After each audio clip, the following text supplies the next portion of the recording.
Hello everyone and welcome back to I Am Technos. In today's session, let's go hands-on with Amazon S3 and some of its features. In this part, first we'll understand what Amazon S3 is and how it fits into the world of cloud storage.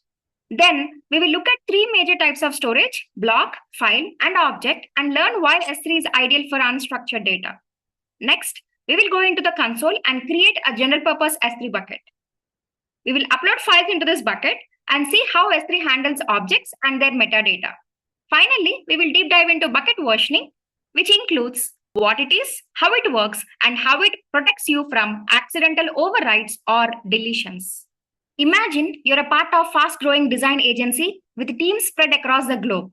Every day, designers upload large files such as Photoshop templates, high-resolution videos, client brand kits, and need a central place to store, access, and share them. But emails get messy, files go missing, and there is no version history when something is overridden. That's where Amazon S3 comes in. With just a few clicks, the agency sets up a reliable, scalable storage solution. No servers, no hassle, just smart cloud-based storage that grows with the business. So what is S3? S3 stands for Simple Storage Service. It's an object-level storage. Whether on-premises or in cloud environment, you typically work with three primary types of storage. First, block-level storage. When you save files, the data is stored in a fixed-size blocks. It is used by operating systems and databases that require low latency, high-performance storage like Amazon EBS. Next, file-level storage. When you save files, the data is organized in a hierarchical structure using files and folders. It is commonly used in file servers and shared drives like Amazon EFS. Lastly, object-level storage. When you upload files, the data is stored as complete objects. This means it is not split into blocks or organized in a file or folder structure. It is stored as a single unit along with its metadata. It's ideal for unstructured data such as media files, backups, and logs. Amazon S3 is a leading example of object storage in the cloud. In order to store data in S3, we need to create a bucket. Bucket is like a container to store objects. To create a bucket, go to AWS Management Console and search for S3 in the search bar and select from there. In the left navigation, you will find there are three types of buckets. One is general purpose bucket. They are the traditional S3 buckets and are most widely used bucket type. They store data as flat files and are ideal for general storage such as backups, data lakes, application data, and websites. Next, we have directory buckets. They are designed for storing data in a hierarchical structure like folders for better organization.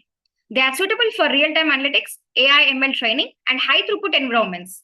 These buckets store data in a single availability zone and used for high-performance, low-latency data access. Lastly, table buckets. They are designed for structured, tabular data. These buckets are specifically used for running SQL queries on tabular data using Amazon services like Athena, Redshift, or Glue. They are ideal for data warehousing, reporting, and business intelligence tools. Now let's focus on general purpose bucket. You can create up to 10,000 general purpose buckets per account. So click on Create Bucket. We are creating this bucket in the North Virginia region, and the bucket type is general purpose, which is selected by default. Give the bucket a globally unique name such as bucket features with today's date. Keep all other options at their default settings. Scroll down and click Create Bucket. You can now see the newly created bucket listed in the North Virginia region. Once the bucket is created, you can start storing objects in it. An object is any file that you store in an S3 bucket, and it can be of any type, such as a simple text file, a PDF, PPT, or even an MP3, MP4, or .exe file. An individual object can be up to 5 terabyte in size. If a single object can be that large, what about the total capacity of the bucket? It's unlimited. There is no limit to the number of objects you can store in a single S3 bucket. So go to the console, click on the bucket we created earlier. As of now, there are no objects in it. To upload objects, click Upload and then click Add Files, or simply drag and drop files from your machine. Scroll down and click Upload. You will see the upload progress at the top. Once the upload is successful, Click Close to view the uploaded object. After the object is in the bucket, you can open it and see the contents of that file, download it, or even copy it to a different S3 bucket or delete it when it's no longer needed. Next, we have the metadata. In Amazon S3, metadata refers to additional information about your objects, such as a file name, size, last modified date, and even custom tags. When you create a metadata configuration and specify a table bucket, S3 automatically generates metadata for your objects and stores it in a table format using Apache Iceberg. This metadata enables you to discover and filter your data more efficiently, quickly prepare datasets for analytics or machine learning, identify AI-generated content or usage patterns, or even retrieve specific contents without scanning the entire bucket. Now, next, under property section, you will see details such as a bucket region, a bucket ARN, and the date it was created. Then you have bucket versioning. Let's say we have a bucket and I uploaded an object called sample.txt with the content part 1. And the object sits in the S3 bucket with its content. Later, I updated the file's content to part 2 and re-upload the same object into the same S3 bucket. Generally, this action replaces the existing object with the latest one and the previous version is lost. To preserve the previous versions of the same object, you can enable the versioning. Now, once versioning is enabled, and if you re-upload the same object to the same S3 bucket, S3 creates a new version of the same object with updated contents with a different version ID. Now, these objects with the same name are uniquely identifiable with their version IDs. Where we don't have control over the version IDs, AWS randomly generates it. Now, if I upload the same object again with the content part 2, S3 will still create another version, even though the content hasn't changed. What I want you to understand here is, once versioning is enabled, every time you upload an object with the same name, S3 creates a new version and it doesn't check whether the content is same or different. Now, there are few points to understand about versioning. Versioning is disabled by default when you create it. Once versioning is enabled, you cannot disable it completely, but you can suspend it. Suspending versioning means S3 will no longer create new versions of the objects, but all existing versions remain intact.